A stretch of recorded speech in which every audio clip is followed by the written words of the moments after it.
amin'ny fahatokinan'Andriamanitra fentsika androany faefatra amin'ilay sintona ho amin'ny fiovana marina isika. Dia androany resaka zavatra anankiray izay mety mampisangonjona any anatin'ny fotsika sasaitsika any raha indray mety vaovao ihany koa ny sasany amintsika dia ny antsoina hoe mortification.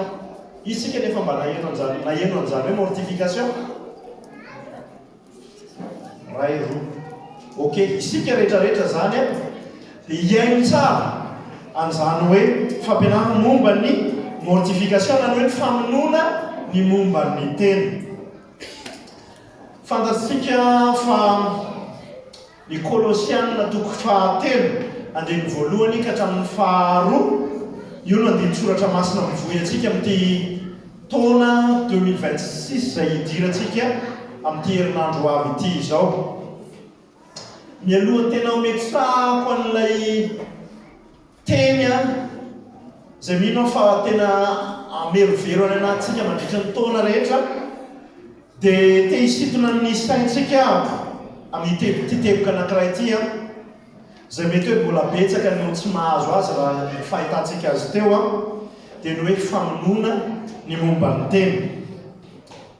Io famonoana momba ny tena io na ny mortification dia anisany mametraka fiovana marina, fiovana lalina ary fiovana maharitra eo amin'ny fiainan'ny mpino rehefa azo tsara. Imetsaka ny soratra masina no miantso ny mpino ho amin'izy io saingy matetika dia diso ny fandraisantsika azy. Izao ao anatin'ny diso fandray tamin'izany. Dia zavatra hafa no nafarana, dia zavatra hafa mampididoza no tonga eo amin'ilay fiarahantsika mandeha amin'i Jesosy.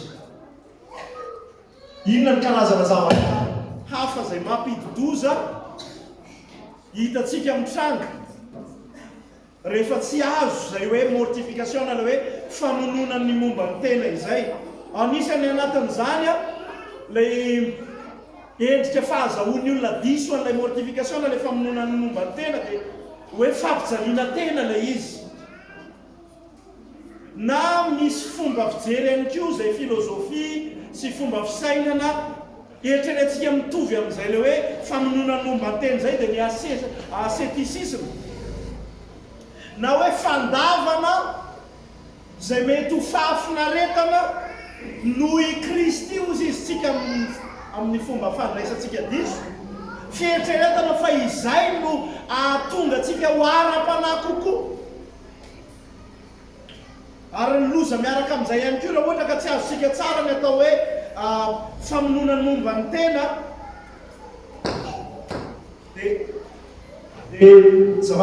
dia tafatsorompaka ao anatin'ny legalisme isika.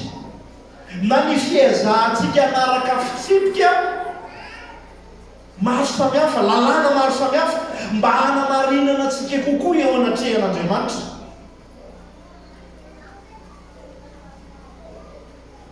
Fa ny famonoana ny momba ny tena raha lasianavavy dia ady ataontsika manoloana ny ota mitoetra ao anatsika amin'ny alalan'ny firaisana amin'ny Kristy no azahoantsika ny fandresena. Dia ndao te hanasanao ako ao amin'io Kolosianina io toko 3 fa tsy ny andininy voalohany sy ny faharoa no jerentsika androany fa ny andininy fahadimy.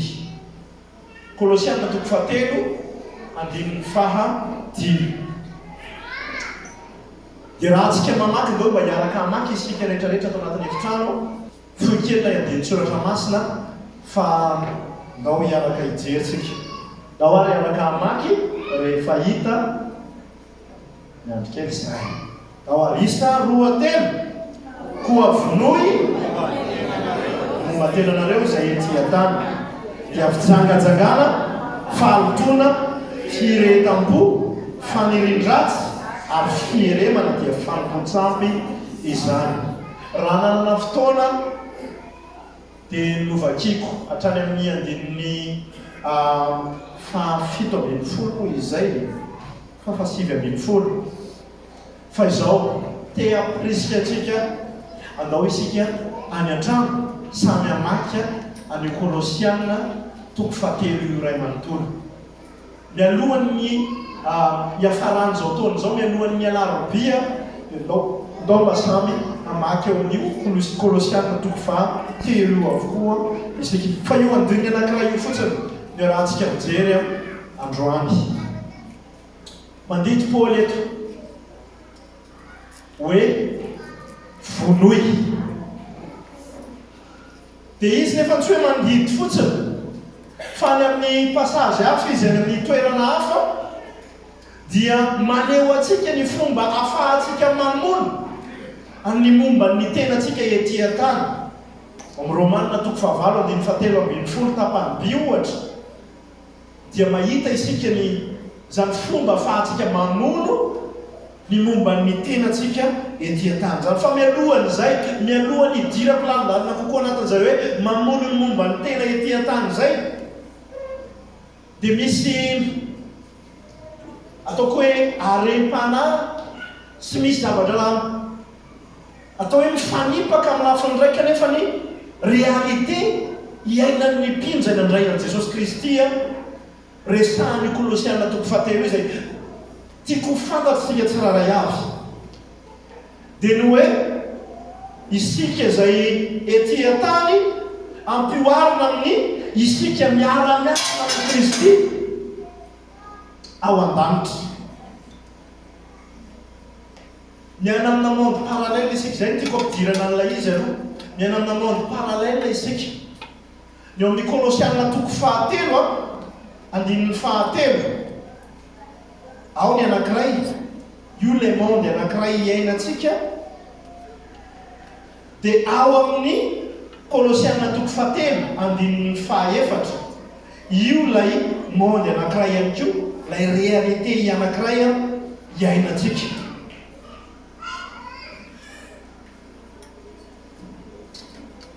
toerana anankiroa zay iainan'ny mpino azafady Kolosiana toko 7:4 Kolosiana toko 7:7 anankiray dia la hoe miara-miafina amin'ny Kristy ao an-danitra isika dia nefa ny amin'ny Kolosiana toko 7:5 izy miresaka kokoa hoe vonoy ny momba ny tenanareo ety an-tany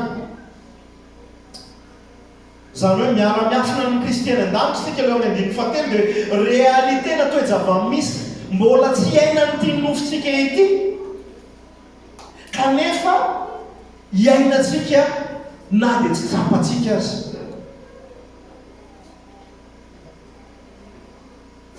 ary androany tokony ho fantatrao zany hoe misy an'izay réalité zay hoe miara-miafina ao amin'ny Kristy ao an-danitra ianao amin'izao fotoana izao rehefa ao amin'ny Kristy Jesosy ihany koa ety ambony tany koa nefa ianao migalera miady amin'ny fahotana zay le fiovana tiatsika hotratrana tiatsika ho azo bebe kokoa hatrany izay le hoe lay réalité atsika eto ambonin'ny tany eto me manakaiky kokoa lay réalité atsika miafina ao amin'ny Kristy voafina ao amin'ny Kristy ao ve miaraka mandetsika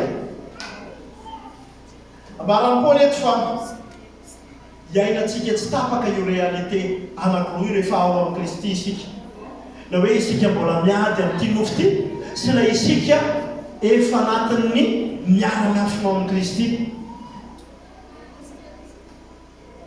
dia ity lay hoe isika miady amin'ity nofo ity izay kokoa lay resahantsika androany ao amin'ny andininy 5 dia io lay antsotsika amin'ny fiteny tsotra hoe miaina amin'ny fanamasinana lay fanamasinana tiatsika resahana manokana eto dia lay hoe fanamasinana miandalana ahoana hoe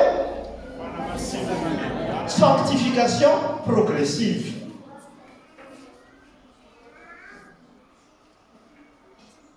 io lay manomboka miaina tsy kelikely sady isika an'ilay réalité atsika miafina ao amin'ny Kristy fa tsy mbola iainantsika amin'ny fahafenony zany mandra-pahafatitsika mandra-pialantsika teto ambonin'ny tany izay fanamasinana miandalana izay no lalan'ny famonona ny momba ny teny. Miara-mandeha antsika treto. Miara-matsangana tamin'ny Kristy isika. Zay ny voaresany eo amin'ny Kolosiana 4:1. Ary lasa fiainantsika mihitsy aza Kristy araka ny 4. Zany hoe ilay fanamarinana antsika maimaim-pona avy amin'ny finoana no voaresaka ao amin'ny Romanina, zay voaresaka ao amin'ny Romanina, dia izay no nahazahoantsika ireo toeran'ireo le hoe miara-matsangana tamin'ny Kristy tsika ilay 1 ihany koa lasa fiainantsika mihitsy Kristy.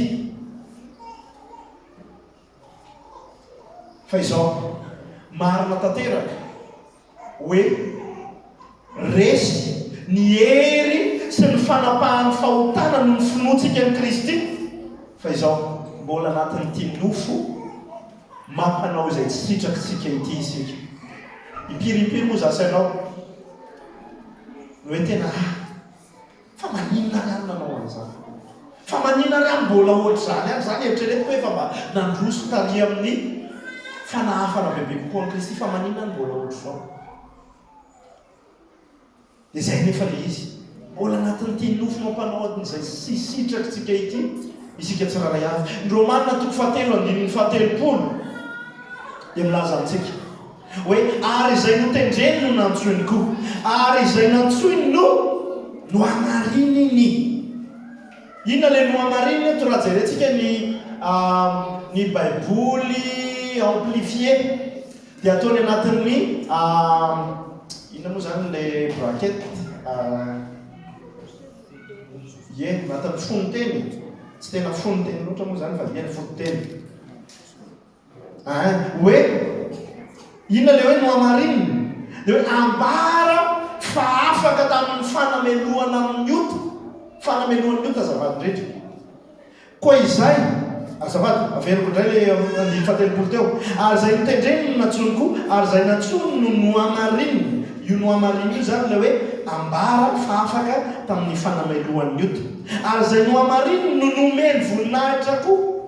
Dia eo indray izy manisy anatin'ny fonoteny hoe atsangany ho amin'ny famendrehana araka ny fenitry ny lanitra. Dia azontsika resahana zany hoe lay fanomezam-boninahitra resahana eto dia azo avy amin'ny lay fanamasinana miandalana izay hitomboantsika tsiraray avy ao amin'ny Kristy Jesosy.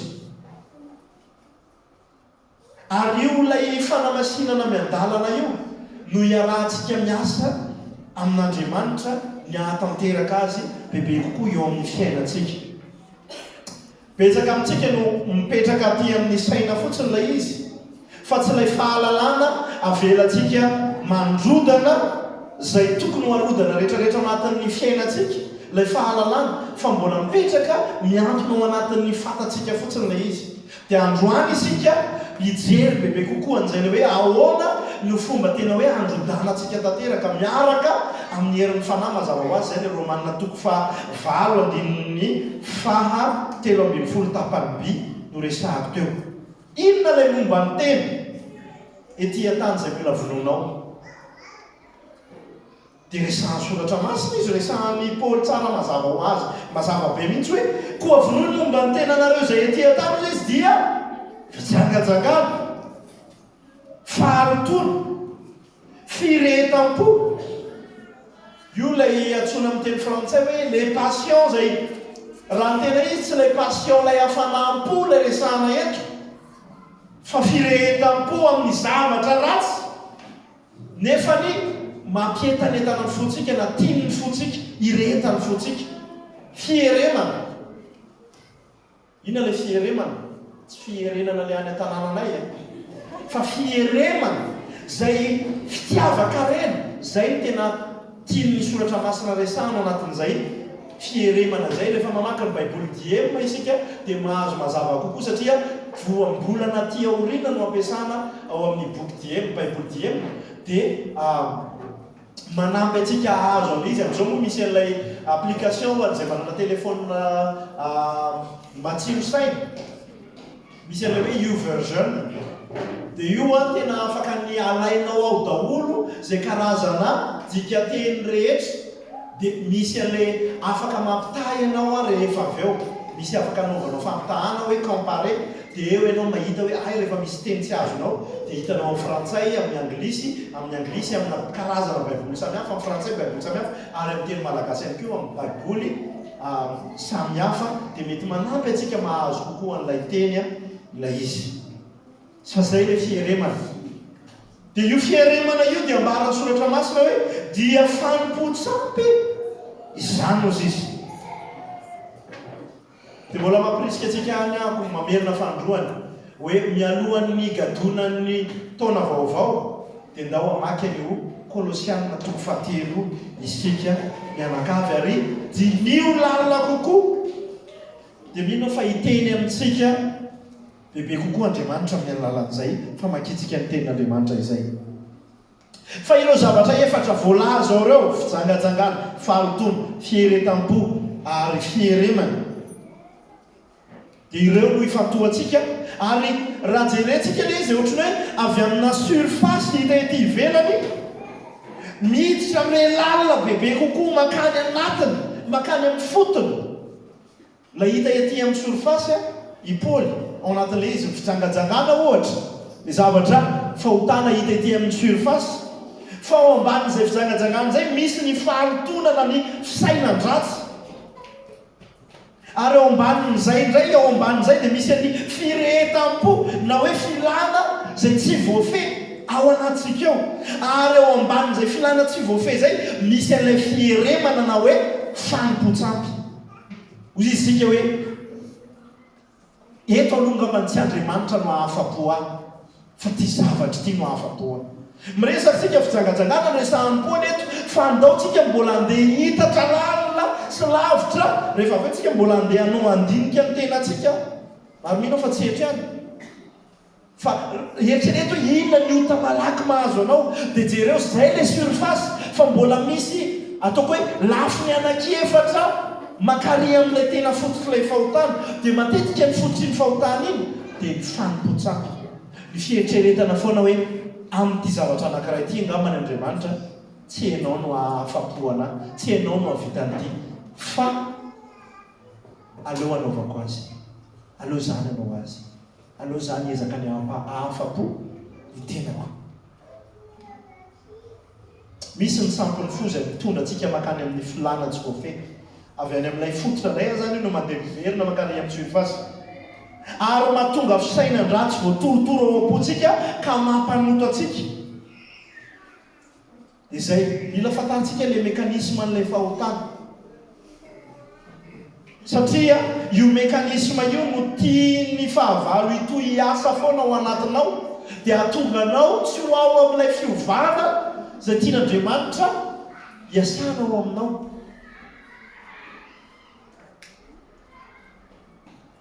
dia raha avelantsika velona zay mekanisme zay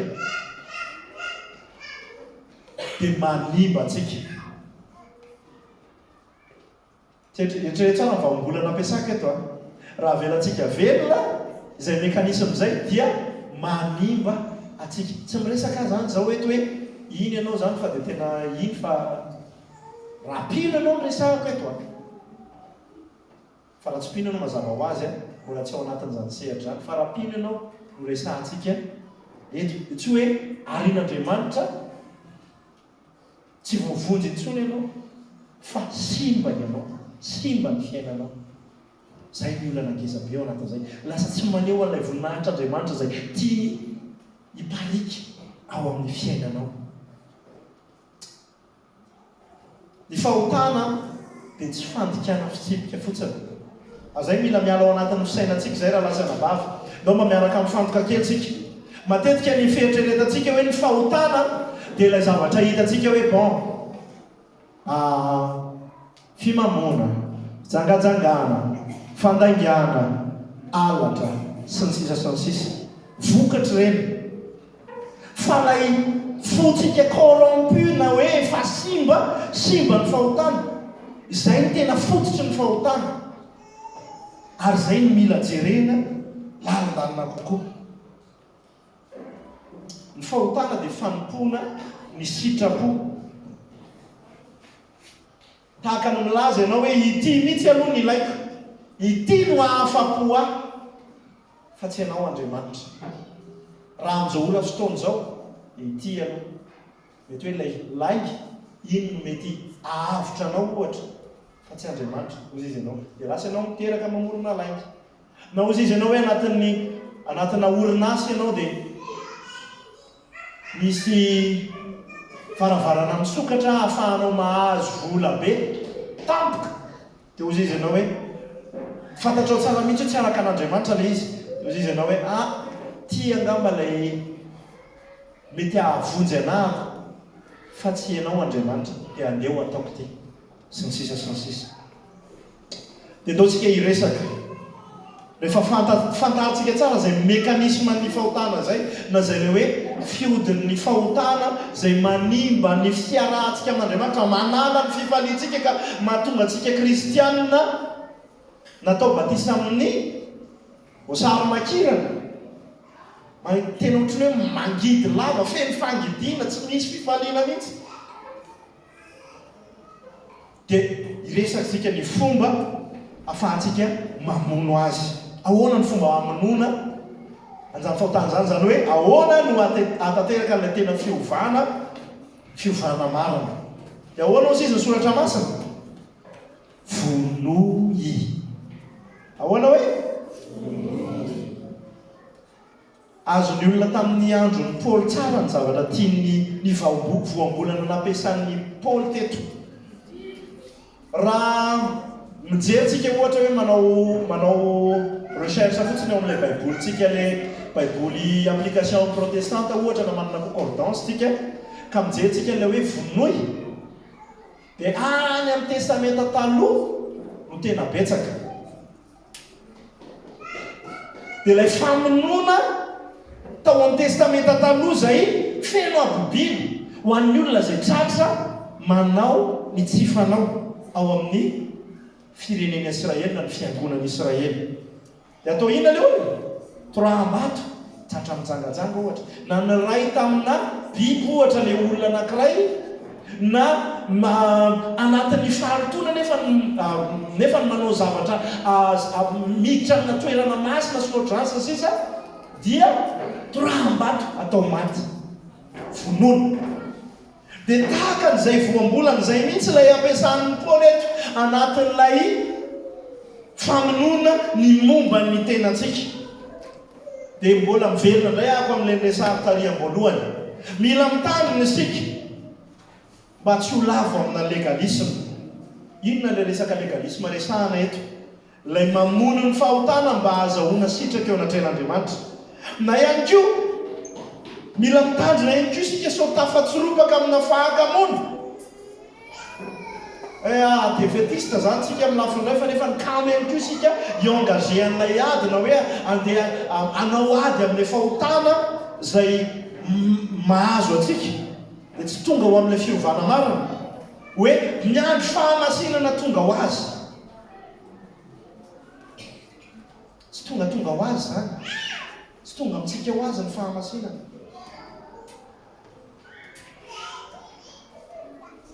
Mila mitandrina ihany koa isika ny amin'ny fomba fisainantsika hoe rehefa miaraka amin'i Jesosy dia tonga dia resy daholo eo aloha eo.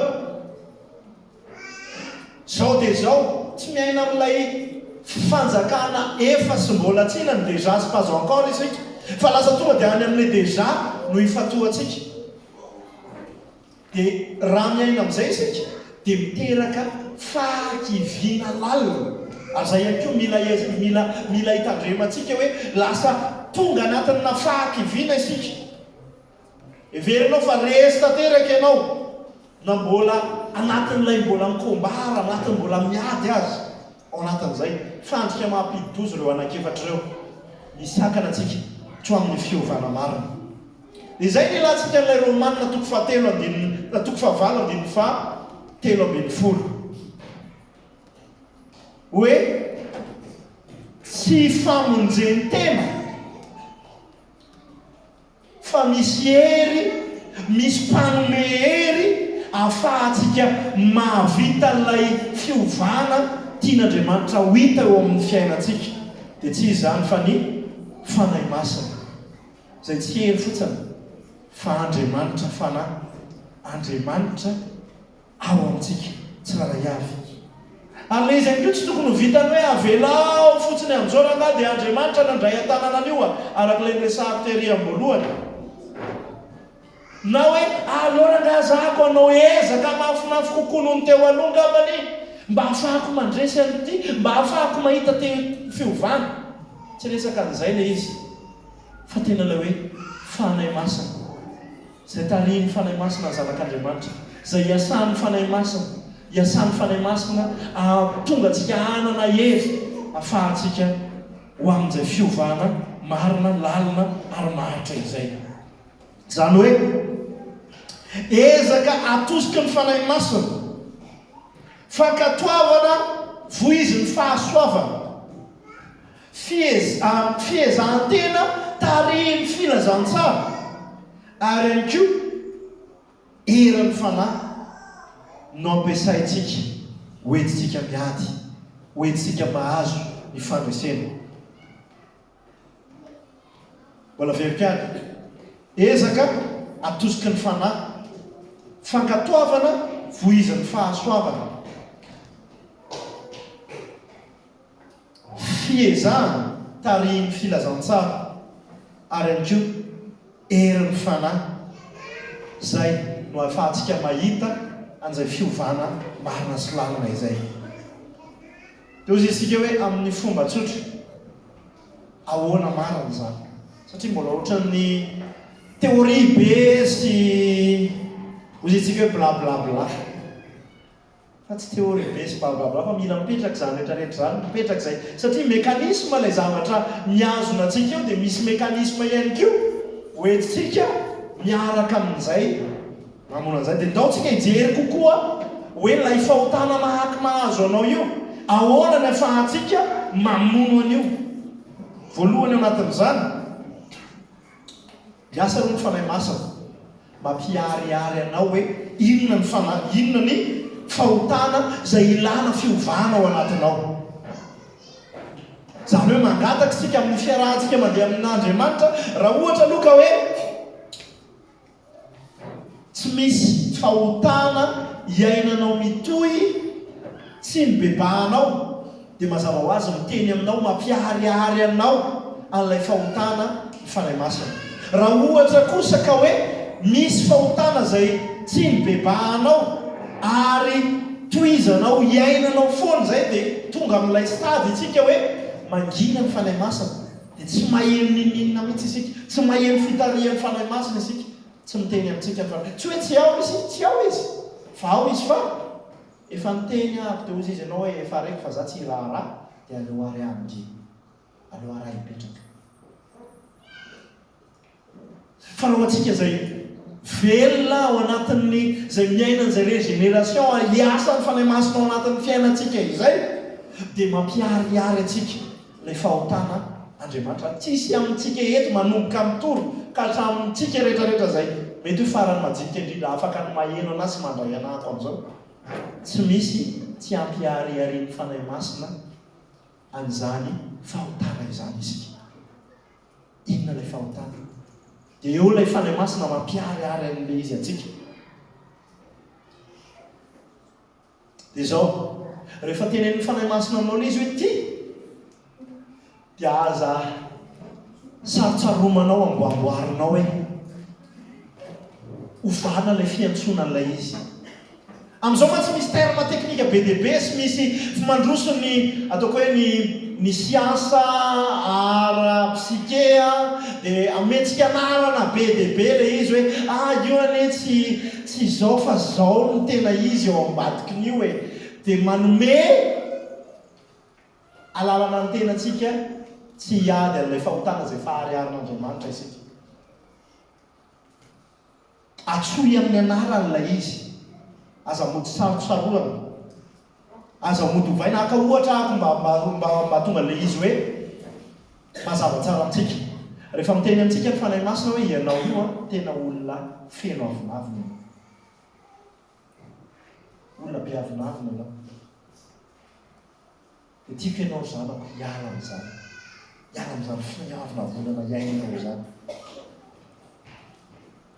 dia tsy mody hoe amboamboaritsika ilay izy hoe ny nahako ny zahako ny na tsy hoe avinavina loatra nefa ohatrany hoe ny na tsy fitiavana fisehosehona kokoa zay le izy satria le fanovana anarana mody miafinao amadika zay sika na hoe zahako tsy tena hoe tsy fiavina vonana le izy fa za fiarovako ny fokony anahako zay ny ana tsy fampikasikasiko amin'ny olona io faharovako ny foko dia nefa efa ariaro amin'ny fanamasina hoe misy an'ity zavatra ty iodikodina eo foana ianao raha ohatra ka tsy manaiky ianao hoe itila izy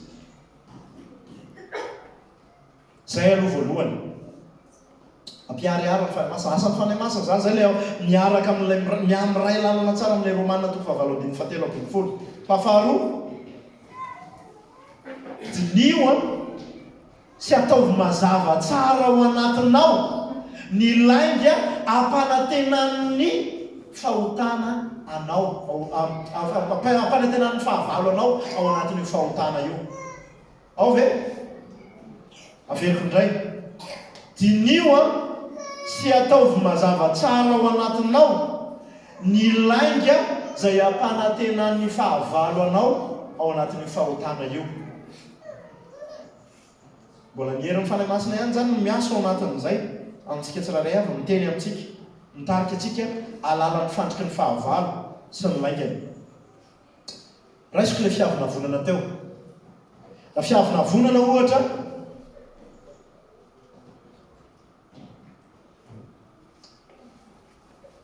dia ny zavatra amidy ny fahavalo aminao lainga amidy mety amidy ny fahavalo any anatin'ny sainao ty saitsika ty tena champ de bataille ngeza be mihitsy dia zay hoe rehefa tena hainao tsara ny miaro amin'ny tenanao sy ilay hoe mety tsy avinavina ne fa le fiarovan-tena dia lasa mba mipetraka tsara ny fanajany olona anao ajaina tsara ianao lasa tsy anana fo maloto ianao zavatra tsara ne zany fahatsika le fahaizany fahavalo saint kristé anatin'ilay zavatra mety ho zavatra tsara nefa ny amandriany atsika ao anatin'ilay fahotana hijanona ao anatin'ilay fahotana iny eto atsika samy mieritreritra n'ilay fahotana malaky mahazo atsika dia eo ianao zany manao alainana izy hoe inona ny zavatra amidiny ty aminahako rehefa be mahazo fafinaretana ianao fafinaretana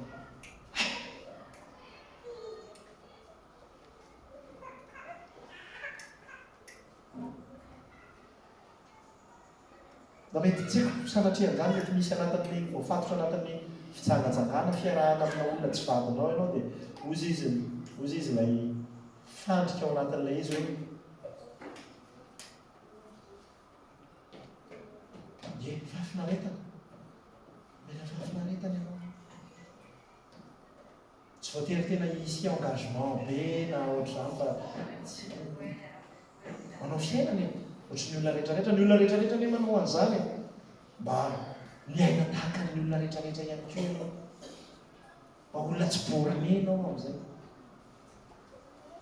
mety hoe tsy tena ohatr'izay loatra fa zany no tonga ao anatin'ny saiko amin'izao fa misy zavatra amidiny io fahotana io aminao foana dia nefa mifandrika ilay izy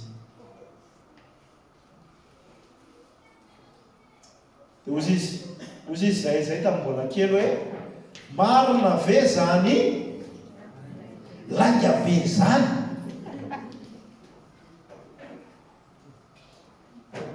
fa tadidio fa expérimenté tsara ny fahavalontsika dia hay tsara ny mandainga ao aminao dia atonga anao ino an'iny lainga iny inona ny nazahoany any Damaseva mataoko zay tovy amin'Andriamanitra ianao dia avy eo voalohany angatahany fanay masina ampiariary ilay fahotana aminao mety efa tonga ao anatin'ny sainao le izy amin'izao fotoana izao faharoa dinio tsara le lainga amidiny iny fahotana iny aminao fahatelo ento eo amin'ny azo fijalian'ny Kristy ilay izy Oeto amin'ny azo fijaliany Jesosy Kristy ilay izy. Dia teneno mihitsy ilay izy hoe Jesosy eo, efa nahafatesanao ity fahotako ty Jesosy a. Efa mato an'ity fahotako ty ianao, za lay mola tezitra lavy ty, za lay manimba zavatra rehefa tezitra, za lay manimba olona rehefa tezitra, za lay manao an'izao rehefa tezitra. Tsy te hiaina amin'ity intsony a. Fifanetinao ty. Teo amin'ny azo fijaliana. Ilako fiovana tanteraka ty Andriamanitra. Dia zao, tsika matetika mieritreritra hoe eo ny hoe tsika dia tena tonga dia eo mahazo an'ilay izy, mahazo an'ilay fandraisena. Mety azon'Andriamanitra azon'Andriamanitra atao zany, fa mila faharetana ihany koa tsika miaraka amin'izay. Satria ny marina impiry milavo fa mbola manina ihany.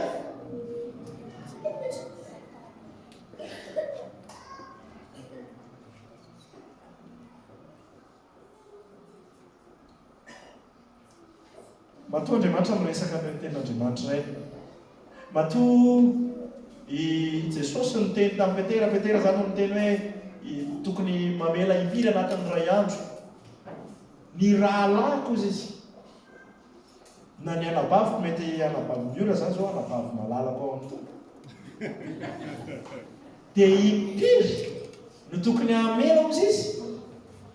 Impiry? I 7 impito.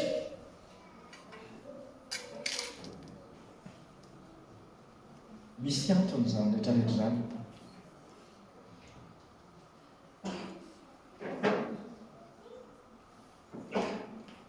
Mba ahafahantsika manana fanantenana hoe mety impito amin'ny 7 impito zany a anatin'ny ray andro mety manao tsy mety. Fa hoentiko eo am-pianakananao foana zany Andriamanitra. Tsy lavolefina. Tsy lavolefina.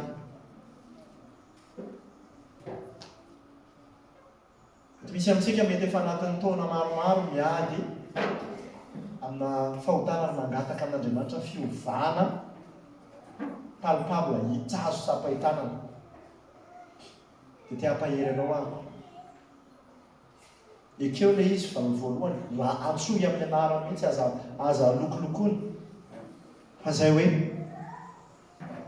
hoento eo amin'ny hazo fijalian'i Jesosy Kristy isan'andro. Izany. Fa tiany farany. Anatin'izay dingana anankitelo izay dia mbola misy anankiray faefatra. Tsy haiko raha tsaroantsika nisy fotoana niresaka tamin'ny ilay fampianarana ny rahantsika namakivaky tamin'ity taona 2025 ity hoe miaina ny filazantsara. Iza ny mahatadidy an'izay fampianarana izay? Miaina ny filazantsara? Mety vitsivitsy amintsika mahatadidy. Sasany amintsika zany dia tonga ny alahady tena dimy tanteraka mihitsy. Tena mila mijery hoe ahoana no tena ahafahantsika mitombo tsara amin'ny taona vaovao ty mba tsy hanadinoantsika ireny fa tena ho raiketintsika ao am-pontsika ireny zavatra rehetrarehetra ireny. Fa raha tadidinareo tanatin'ilay fampianarana dia niresaka ny amin'ilay hoe misy an'ilay mba ahafahantsika mahita fiovana marina dia tokony hisy an'ilay firehetam-pitiavana mahasarika. Natsarontsika izay. Na hoe passion positive irrésistible. Ho antsika tsiraray avy.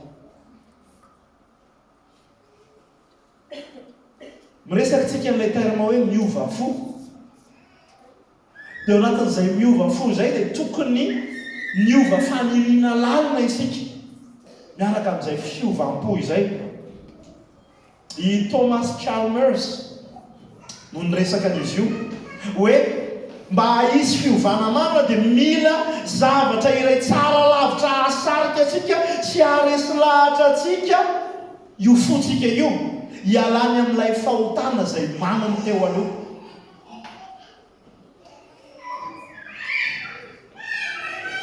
Taditsika tamin'izany fotoana izany any resaka ny amin'ny momba ny i Jakoba sy Rahely.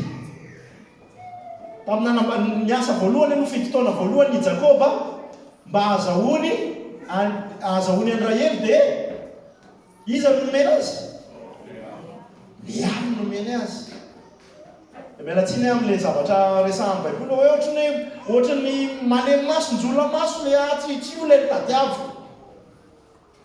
Fa mila ozy izy labana amin'izay taminazy hoe raha tena le aty aminay a mizokony tsy maintsy alefa aloha fa raha tena ty azo an'ilay zanon'ilay manjakely ianao a dia mila manompo anaty fitotaona indray ianao. Zany hoe firy taona no nanompony mba azahoany any raha efatra ambin'ny 10 taona. Fa ozy izy misoratra maso hoe tahaka ny zavatra nandalondalo fotsiny lay 7 taona satria nanino nisy an'ilay passion positive irrésistible izy ka tsy hitahita teo dia tonga lay 7 taona.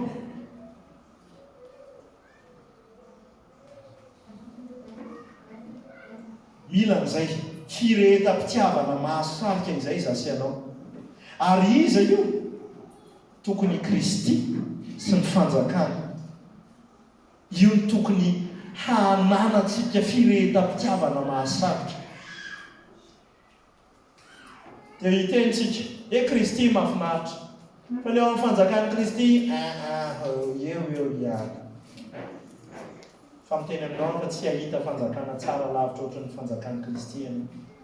Tsy tanteraka io amin'izao satria mbola efa sy amin'ny mbola tsy isika. Zay no mahatonga anao mety mbola réticent kely. Fa io ny plan'Andriamanitra. Ary mbola teny hoe tsy manana plan B Andriamanitra. Fa io ihany. Ary zay no tokony hananantsika firehetam-pitiavana ho an'i Kristy sy ny fanjakany. Lanio amin'izany ny fotoananao. Amen. Ohatrany tsy resy lahatra tsara tsika. Miaraka tsara aloha ve tsika eto? Mbola ao tsara ny atao amin'ny sisiny ato. Nareo rakizy, tanora, ny atao voany, ny atao amin'ny sisiny rakizy, mbola ao tsara. Lanio amin'izany ny fotoananao, lanio amin'izany ny arenanao. Anankiray ihany moa nanao amena fa isaorana an'Andriamanitra fa misy ray. Maninona no miteny an'izany? Raha laninao amin'ny Kristy sy ny fanjakany ny fotoananao sy ny arenanao dia mitombo ny fitiavanao an'io automatiquement. Mitombo ny fitiavanao amin'izany Kristy sy ny fanjakany zany.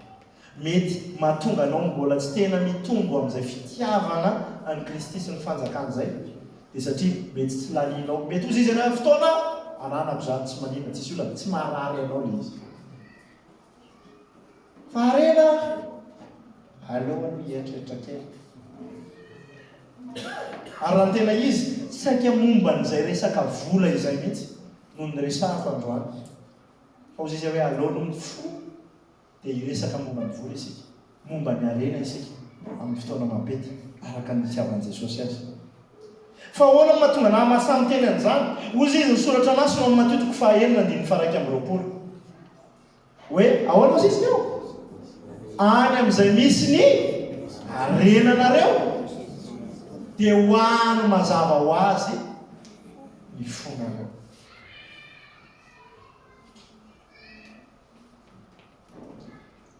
Misy zavatra amboarina, mila amboarina ao anatin'ny fialantsika amin'Andriamanitra.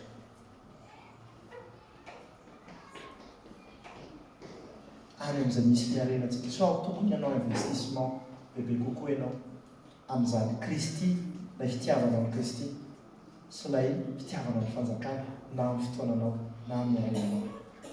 Ozy izy misy zavatra tonga any anatin'ny saiko. Zay tamin'ny mbola tanora. Mbola tanora zao.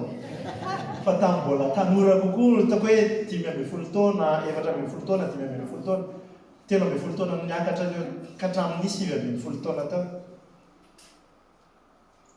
Dia niandan'iny ny akabeazan'ny vacances, ny akabeazan'ny asabotsy sy ny alahady amin'ny fotoanan'ny fianarana dia ao am-piangonana.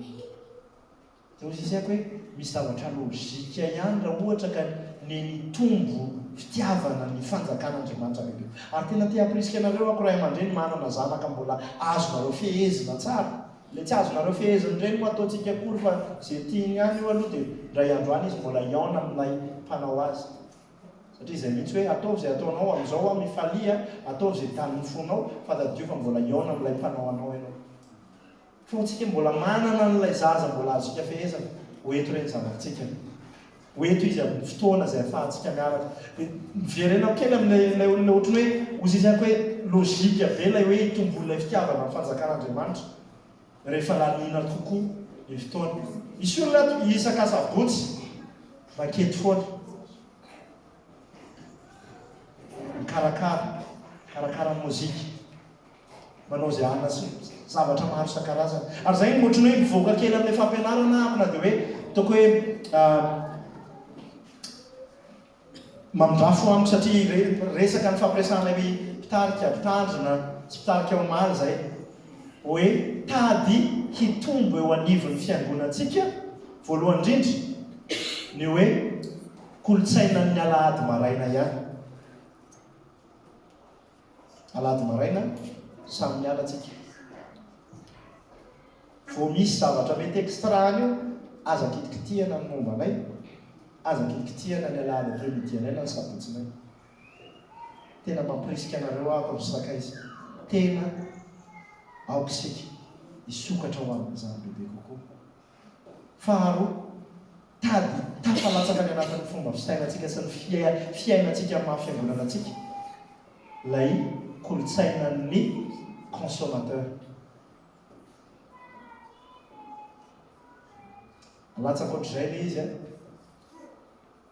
tianjaratsika ny fambaly ina le consommateur sy efa misy zavatra vona dia zabo ahoana ny mampahazo aina anako rehefa any am-piangonana ahoana ny tsy haiko fa tsy lay kristianina producteur kokoa isika mitondra zavatra misy apport entitsika misy fandraisana anjara bebe kokoa entitsika hitatsika izay fandika izay hitatsika izay mety zavatra afatafatsolompaka atsika izay dia andaotsika tafiditra ao anatin'ity lay fiovana tadiavintsika ity hoe anana an'ilay ino lay voaresaka teo lay fientana mpitiavana mahasarika ndao mateny antsika kely le izy isa roa teo fientana mpitiavana mahasarika dia tsy izy zany fa izy Kristy sy ny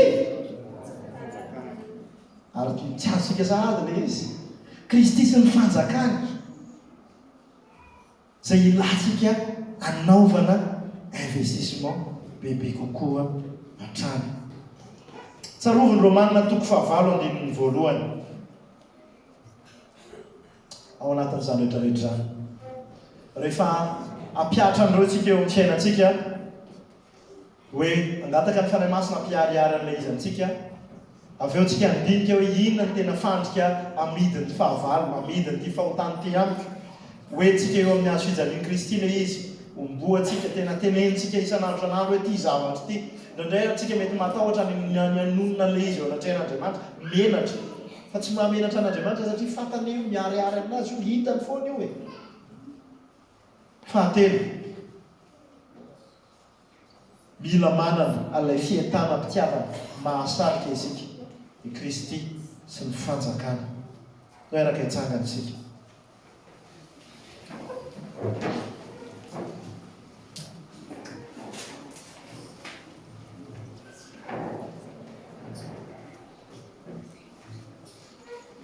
tsy miteny amintsika ako hoe ankany alahady arivantsika rehetrarehetra ny fiangonana fa isy fotoana anatin'ity fotoana ity a hiantsonantsika miaraka hifadianina ohatra na hiaraka hanao fiderana ohatra sy ny sisa endao a ampalefetsy endao tena anana n'ilay fientana mpitiavana mahasarika dia Kristy sy ny fanjakantsika engany ka hiala ao anatin'ny fisainantsika ilay fieritreretana hoe fiangonana zavatra mandreraka kokoa na sy ny sisa fa tena hoe ny fanjakan'Andriamanitra zavatra mampientanentana an'Andriamanitra dia ndeha hientanentanako ihany koa ao anatin'izay amen amen tsy misy fanamelohana mandro izay ao amin'ny Kristy Jesosy. Sintona ao antsika izany, efa niresantsika tamin'ny herinandro. Tsy resaka antsony ako an'ilay Romanina toko fahavalon'ny fahavalo amby roapolo fa sao dia misy zavatra mandray any an-trano. Fa rehefa tonga any an-trano, tamin'ny heriny resaka an'izay dia mainy trano fa tsy maninona izay tianao atao. Kolosianina toko faharoa andininy dimy ambin'ny folo. Ary no hoe sorony tsy ho eo amin'ny tenany ny fanapahana sy fahefana, ary no ny azo fijaliana dia nasehony miharihary ny fitondrany ireo toy ny fanao ny izay avy nandresy. Aleloia. Kolosianina toko fahatelo andininy fahaefatra. Raha iseho Kristy fiainantsika dia nino izy izy? Iara miseho aminy koa isika, iara iseho aminy sika amin'izay fiarahantsika miseho amin'izay tsy karazan'olona izay ozy izy sika hoe tsy karazan'olona tsy nanana firehetam-po ny amin'ny Kristy sy ny fanjakany, ny olona iara iseho aminy, fa izay le hoe olona manana firehetam-po mahasarika amin'ny Kristy sy ny fanjakany, raha ny iara iseho aminy. Iara iseho aminy koa amin'ny voninahitra ianareo. Tsy ambadika kely atsy la fiovana. Fa mila antsika mandeha mankany amin'izay le hoe vonohy ny momba ny tenanareo. Ety an-tany. Jesosy ny fanantenantsika. Ny herin'ny fanahy izay avy amin'ny Jesosy Kristy, ny rany Jesosy Kristy no hery andianantsika ho amin'izany fiovanan-drasantsika izany. Ao aminy dia azo antoka ny fandresentsika, azo antoka fa hanome voninahitra antsika izy rehefa nijaly vetivety tamin'ireny zavatra tsy mampahazo aina ny nofontsika ireny isika, fa mampitombo antsika. Marary ny mamombo ny momba ny tena marary lasanabavy. Fa tsarovy hoe zavatra fanompomana tokony ataontsika izany, fanomboana ny momba ny tena, famonoana ny momba ny tena ity an-tany. Ao noho izy ny Romanina toko faharoa ambin'ny folo andininy voalohany. Fahatolory momba ny tena, ny tenanareo hoinona fanatitra velona. Sika manolotra fanatitra velona. Fanatitra velona izany mbola velona foana ihany. Raha omby ianao no dorana, marary zany. Raha biby ianao no dorana fanatitra velona, marary zany. Fanompompana mety ataonareo izy izany. Amen. Dia nomeny heritsika. Izay rehetra nandray azo nomeny hery. Tsy hoe hery atonga anarana fotsiny ilay izy, fa hery ahafahantsika miaina ilay réalité bebe kokoa. Dia ilay réalité ao parallelan'ilay sary tary ambony tary hoe misy ilay isika miafina ao amin'ny Kristy amin'izao ora sy fotoana izao. Fa misy antsika ilay miady ny galera amin'ny fahotana isan'andro isan'andro, izay omen'Andriamanitra fiovana tsikelikely isan'andro rehefa tena misaplike isika. Hoy izy John Owen, izay puritain velona tamin'ny taonjato fahafito ambin'ny folo tany ho any, i John Owen tany Angleterre. Hoy izy hoe vonoy izy ny fahotana, raha tsy izany ny fahotana no hamonanao. Vonoy ny fahotana, raha tsy izany ny fahotana no hamonanao. Ary tsy herin'ny saina no etsika mamono an'izany, fa ilay voalaza teo, herin'ny fanahy masina ahatonga antsika hanana tena hery, hiovana, tanteraka, marina, lalina ary maharitra. Dao andinika isika an'izany ten'Andriamanitra izany. Mangataka an'ireo mpitendry mba hiakatra kely ety anoloana.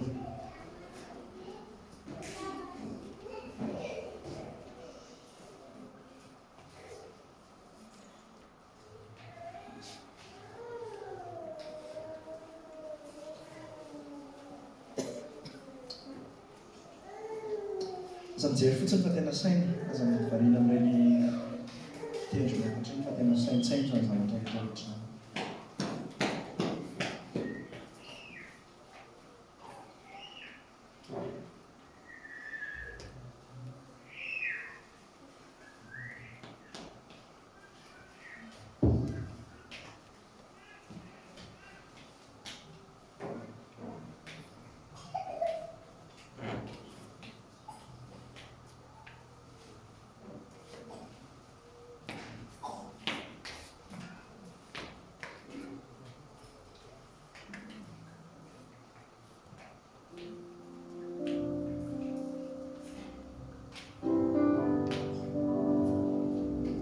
an-tsainy ny fahotana malaky mahazo antsika tsirairay avy.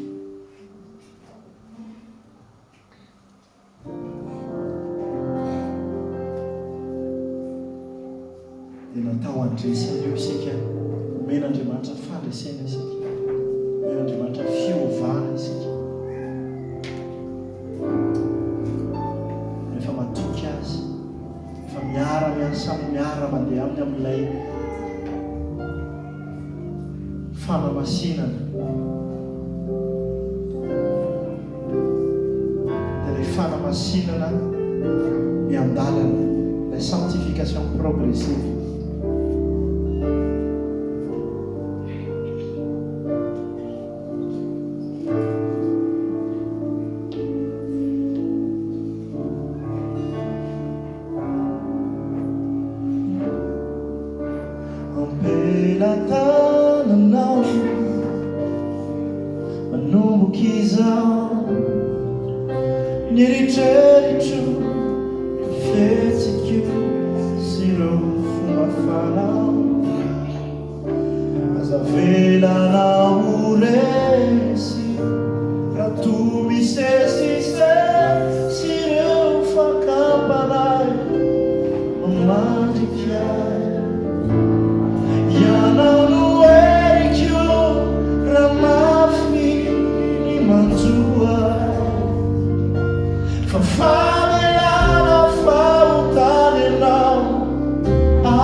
Vetsika hatramin'ny voalohany, ampela-tananao manomboka izao.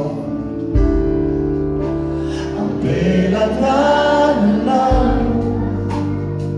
manomboka izao, ny eritreritro fihetsik'io sy ireo fomba fanao, aza velanao resy raha toa misesisesy ireo fakampanay mamandrikay.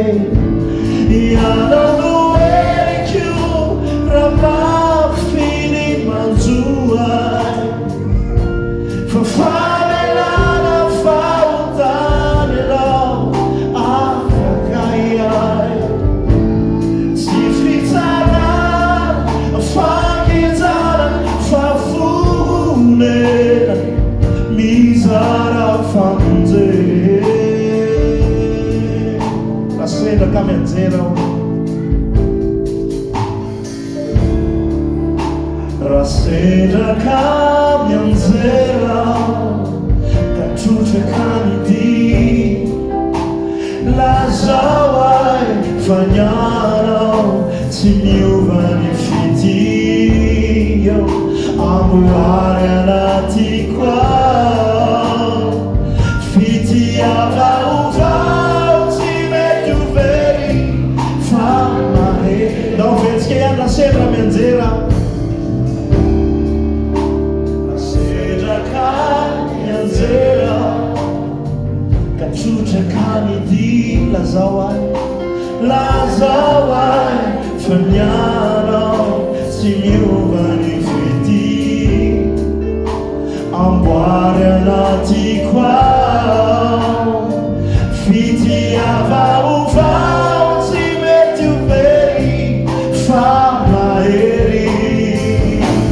Ianao no erik'io raha mafiny manjoay, famelana fahotany ianao afaka iay. Tsy fitsarana fankitsarana